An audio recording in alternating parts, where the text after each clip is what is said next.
This is a teardown of an HP ProCurve switch, model 2626, part number J4900B, and this is going to be a messy one because the switch is so full of dust. Oh man. I already have dust covering the table. But we'll make this quick and then clean it up.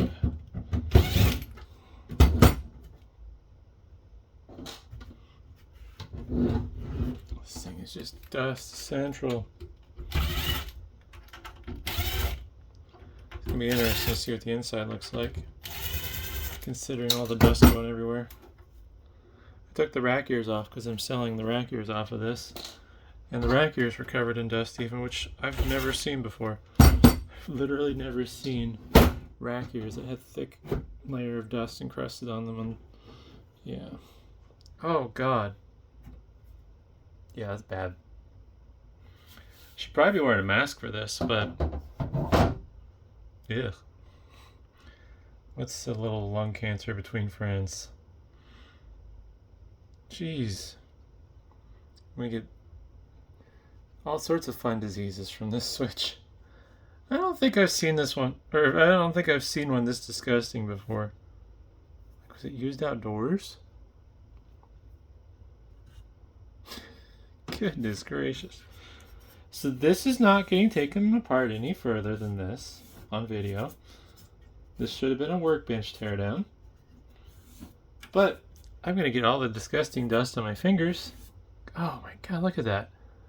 The board is like blackish brown. And then I wipe the dust off and it's bright green. Yeah, making it worse. So, we're just going to take a look inside here. There's the main switching chip. And then some other chips for the ports. I would guess this chip here is doing the SFP ports. That's some firmware chips there from the looks of it. I would assume that's the boot flash, although it looks like there's also some flash storage there as well. Maybe that's the boot ROM.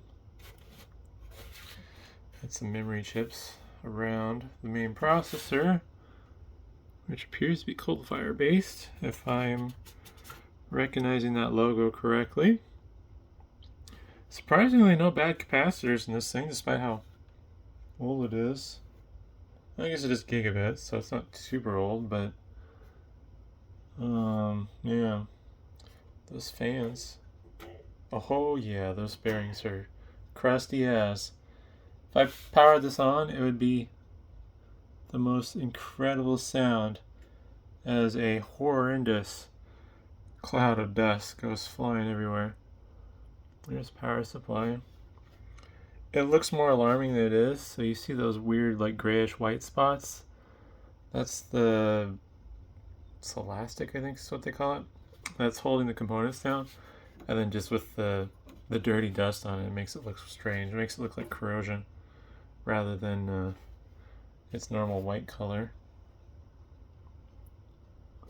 But yeah, normally I would tear the thing down further than this, but I think I just created my own little super fun site here on my table with how much dust and debris there is everywhere now.